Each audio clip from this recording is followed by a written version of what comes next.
แล้วบ่เตียงสิเฮ็ดตึกติว่าชวนเพิ่นไปห้านค้าน้องนี่มีอยู่บ่ห้านขายน้ำขายหยังมีพาไปได้บ่เดี๋ยวไปซื้อน้ำมากินนี่นะน้ำเย็นๆน้ำไปดิบ่น้ำหลายเนาะเดี๋ยวๆๆห้านขายน้ำเนาะห้านได้รถทีมันรุ่นแล้วมียังรุ่นแล้วรุ่นยังรุ่นรถทีไอ้ตาบอกเขาอยู่บอกว่าเฮ้ยบอกยังบอกยังดีใจเลยอย่าแล้วบอกยังบอกรถทีแล้วรถทีใช้มันเป็นรถทีเขาจอดบอกเขารุ่นแล้วบอกรุ่นแล้วจงแข่งรถเด้อไม่มีฮะคือเนาะคือวะโอ้ได้ไปเด้อมัน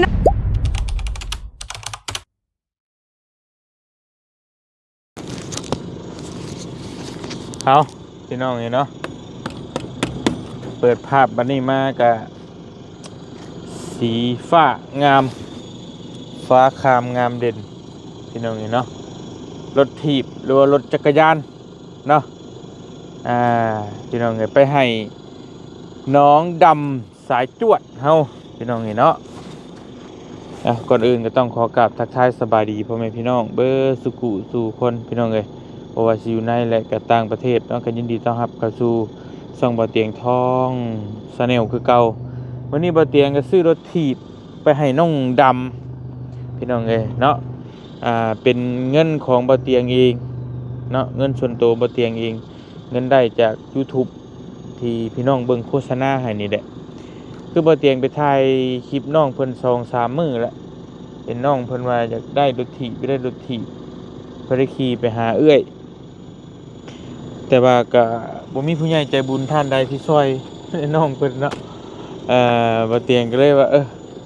คือสิน้องเพิ่นคือสิบ่มีบุญวาสนาแล้วแหละ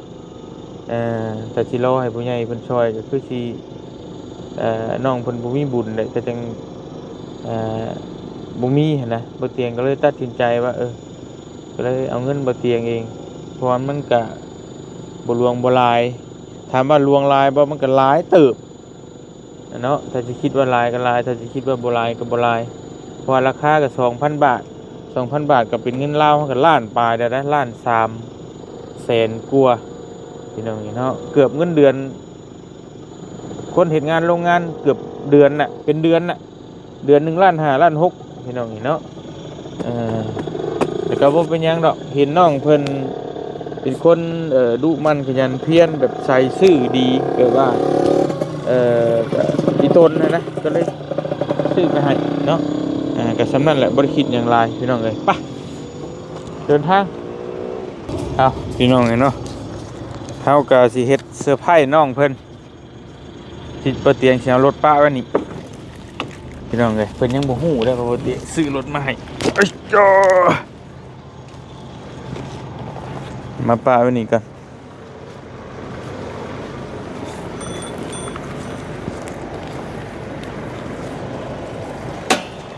นี่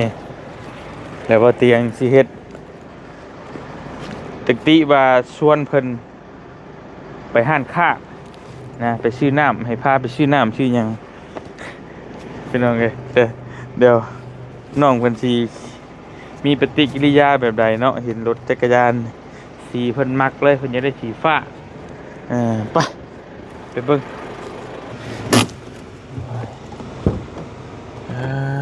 โตพี่น้อง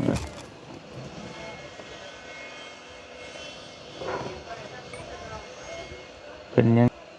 โอ้ได้เสือใหม่บ่หั่นเนาะ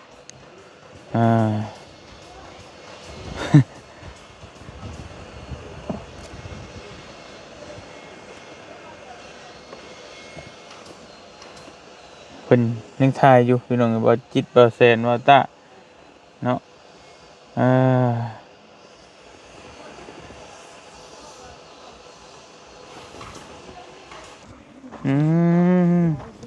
โธ่ป้าได้เชืองงามแท้มื้อนี้ป้าโธ่สบายดีย่องเพิ่นก็ต้องเทื่อได้ทานอีกจักสอบจักใด เจ้าทีมยังเลย ต้องหวังผล มา เลย ทีมยัง ฮะ ใหม่ทีมยัง ทีมหยังวะ มีลูกเมนยู อยู่ เมนยูบ่ เลย โอ้ มีละพูเขามียูบอดี้คนอะไร ไผซื้อมาให้นี่ เจ้าแล้ว ไผเว้าไปเลย แท็กประเทศ อ๋อของไอ้ให้บ้านนี้ โดย เบ่ อันนี้ก็บอดี้อ่ะดิ เออ มันมียูตัวหนึ่งมันมีละพู ลิเวอร์พูล มีละพูบ้านบ้านอะไร สีชมพู เดี๋ยว แม่ เดี๋ยว อันนี้ทีมพิการ โอเคเอาโอ้มาเบิดเบยบ่ครบคณะ ทีมเลย อ๋อ ขึ้นดิกับไอ้เพิ่นกัน เห็นอยู่ปานกันบ้านน้าทรายฮะ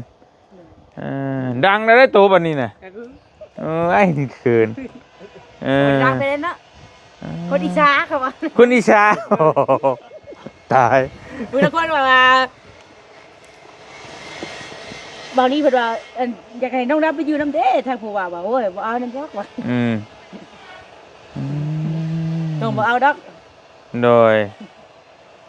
กินข้าวกินน้ำแล้วมื้อนี้ บ่กินแต่ขนม บ่กินขนม อยู่แถวบ้านนี่มีบ่อาหารขายน่ากิน นี่ บ่ น้องเฮ็ดกินแล้ว อืมเฮ็ดหยังอะน่ะ ต้มตีนไก่ ต้มตีนไก่ เขาเอิ้นต้มยำกับว่าบ่เชื่อนะเจะเฮ็ดกินเป็น อ๋อ ครับเอ้ เออ คุณว่า โอ้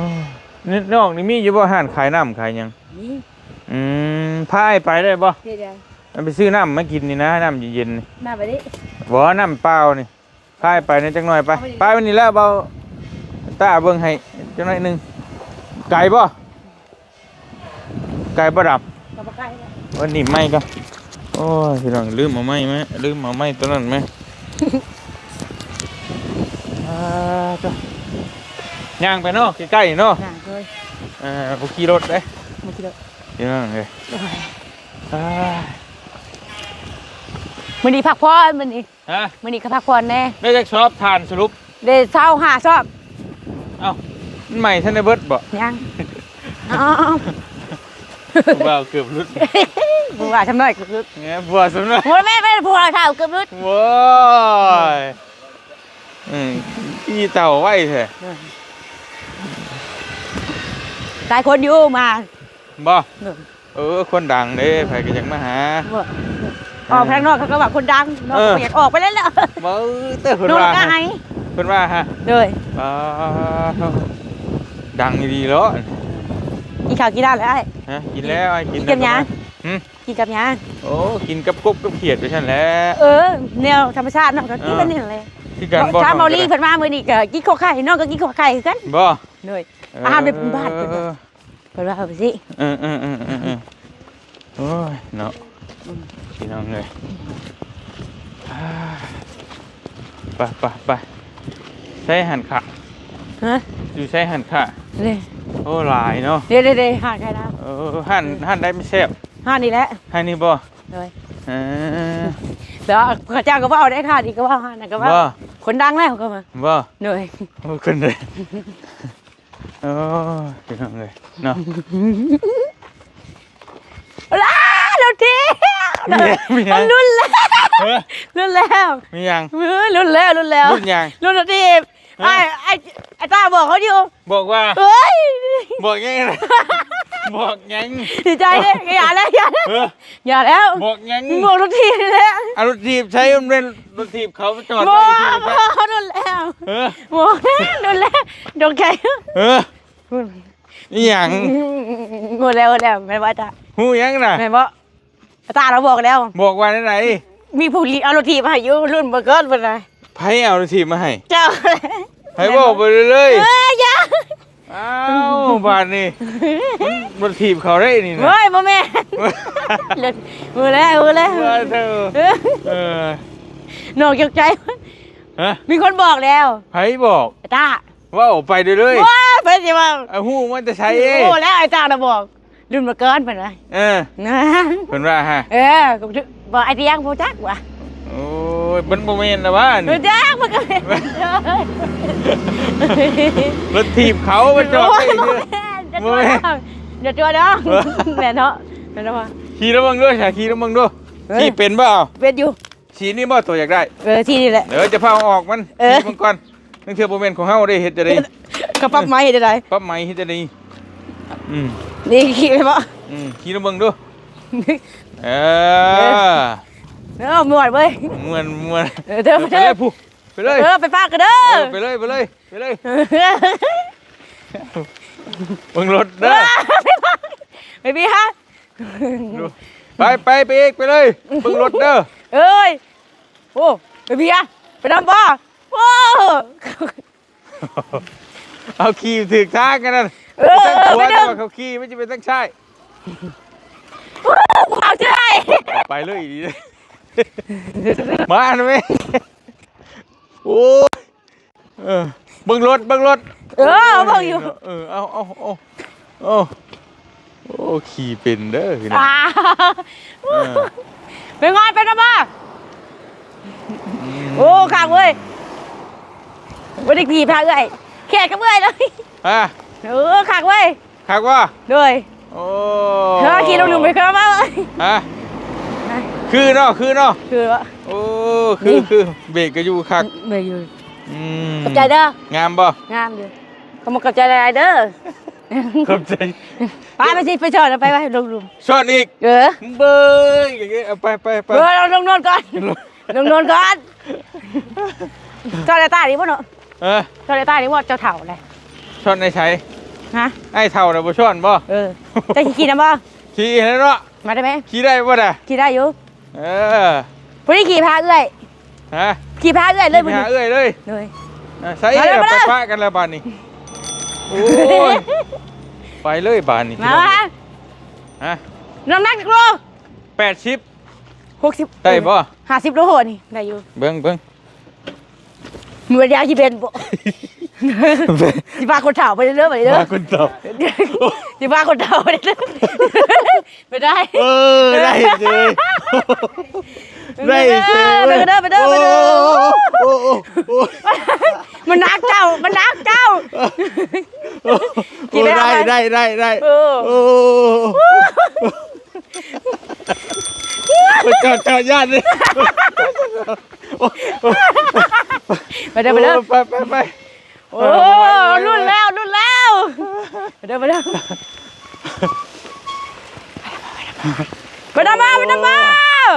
โอ้ไปเลย ไปน้ำบ่ไปยังไปน้ำบ่โอ้ไปน้ำบ่มีหัวแรกมา ไปแล้ว ไปน้ำบ่ไปทาก่อน มาเลย ไปนั่นเอาเลยนะเบรกดูไปน้ำบ่มีผมแรกมาบ่ไอเวียด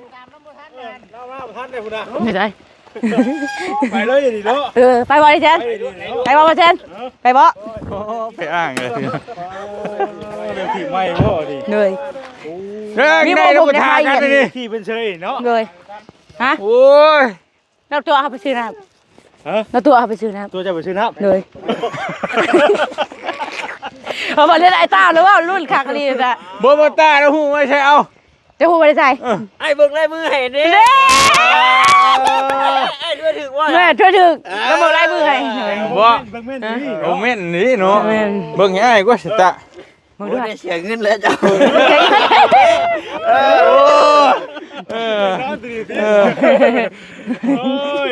ว้าวนี่มันถึกเนาะ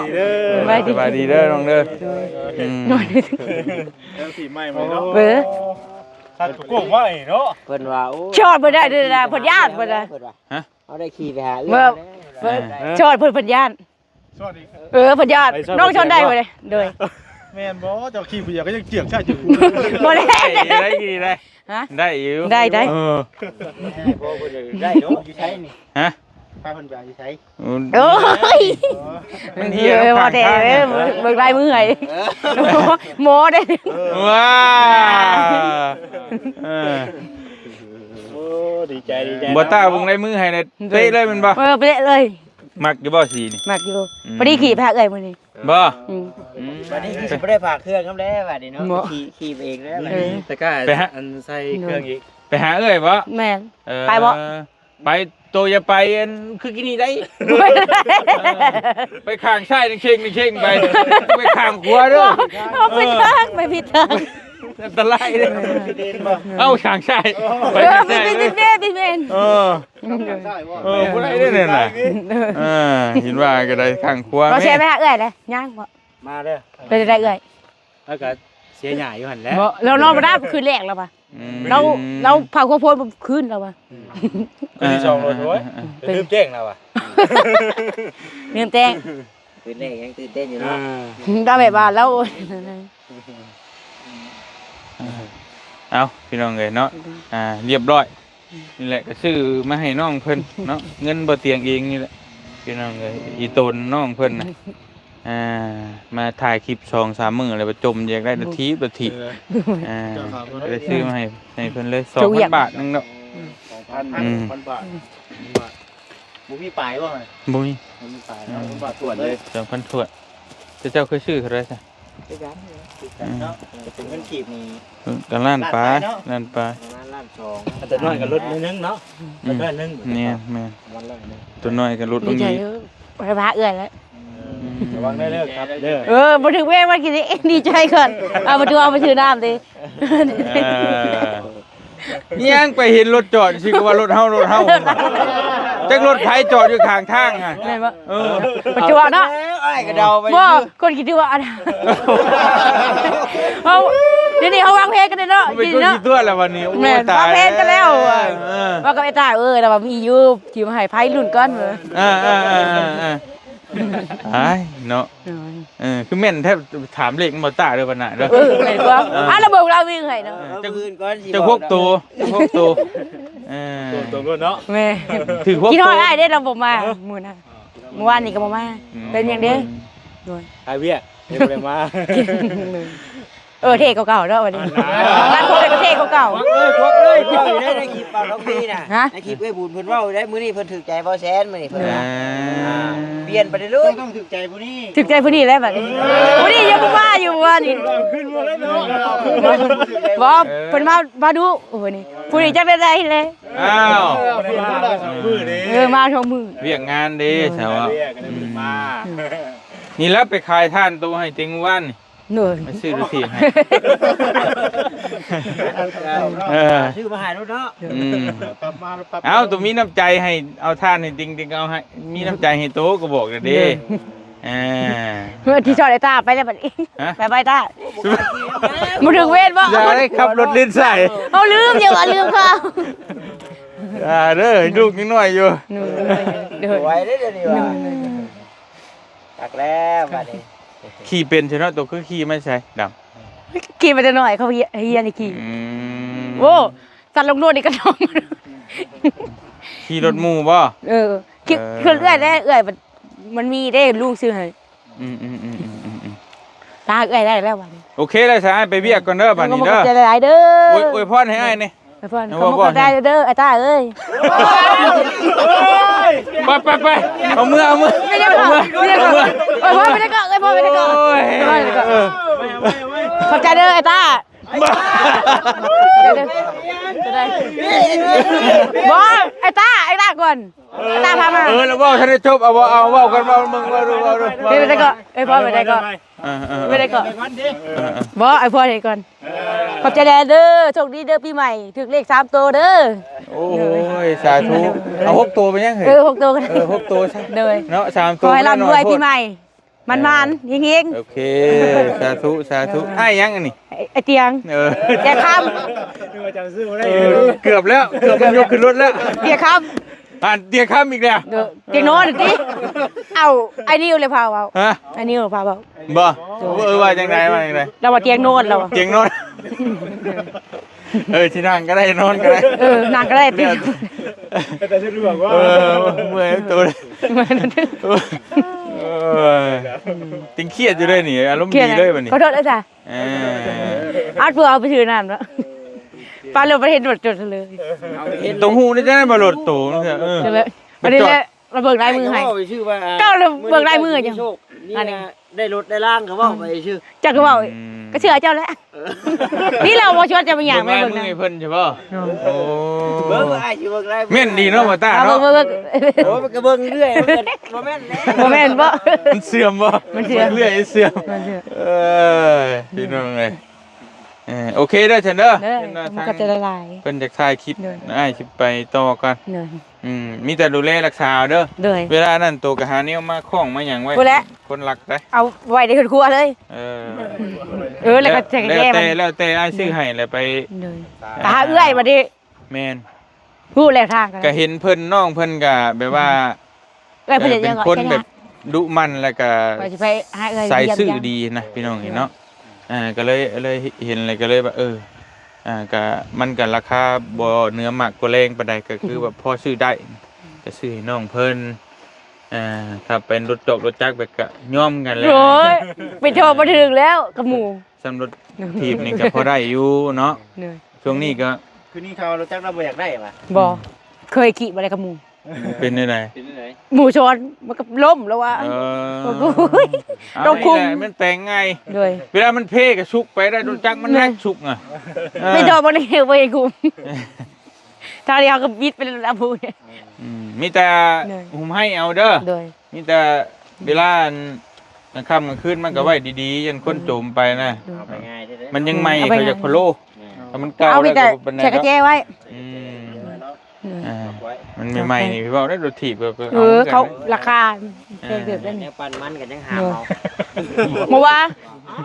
โหดเนาะ เนี่ยปั่นมันก็หาม เนาะ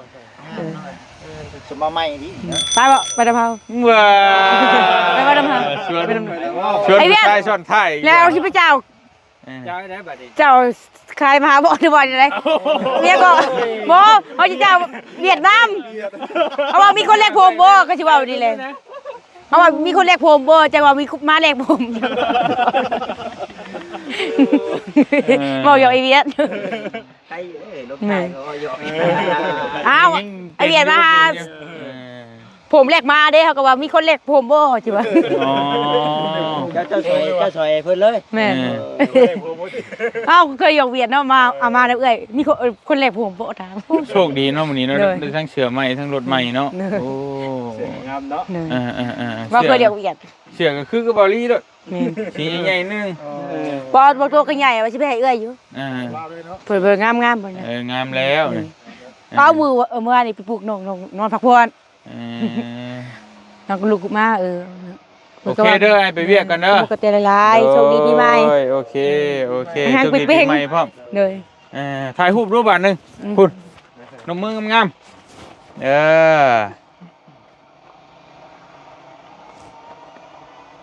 เอาพี่น้องเลยได้ละ ดำเด้อฉลามเด้อ บ่ไปบ่ประจิตไปไว้ ไปนั่งใช่นี่ นักกระตา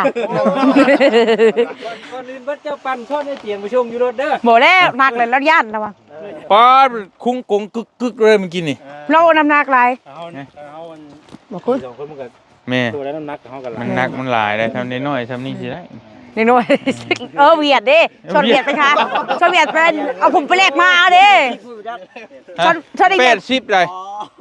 ไอ้น่ะ80เด้อ ชนเชื่อนะไอเวียดไป 100ปลาย เอาผมไปแลกมาบ่จิตเลย จักว่าเด้ บอกคนเดียวก็เป็นเนาะ ว่าผู้เดียวก็เป็นเอา มาไม่แพ้น ม่วยนิ่งเลยคนใดก็ได้ ชนเวียดไปหาเล็กผม ไหลลวงบุ้มเมื่อยบ่นำบ่บุ้มมือบ่เป็นบุ้มเมื่อยบ่โอ้ตายแล้ว จะได้มีคนเบาน้ำนะ โอเคเด้อสบายดีเด้อไปก่อนไปปะก่อนโดย ไม่ชนไอเวียดไปเล็กผม โอเคเด้อนำเด้อโดยไปโดยไปพี่น้องเอ้ยบ่เตียงขอตัวเดินทางก่อนซื้อรถถีบมาให้น้องเพิ่นเนาะกะความฝันน้องเพิ่นอยากได้ก็ความฝันเป็นจริงละบ่เตียงก็สานฝันให้น้องเพิ่นก็เงินส่วนตัวเองก็เห็นน้องเพิ่นอยากได้ก็ซื้อให้เนาะพี่น้องเนาะเงิน YouTube มันแหละพี่น้องเอ้ยเพราะว่ามันก็บ่ได้แพงปานใดเฮาพอมีกำลังซื้อได้ก็ซื้อให้น้องเพิ่นสิถ้ารอผู้ใหญ่เพิ่นก็อาจจะบ่มีเงินมีทองเพิ่นก็เบิดซอยหลายเคสหลายนั่นก็เฮาก็ซอยกันไปเนาะพี่น้องเนาะไปขอตัวเดินทางก่อนอยู่ดีมีแฮงเบิดสุขทุกคนสบายดีเด้อบ๊ายบายไป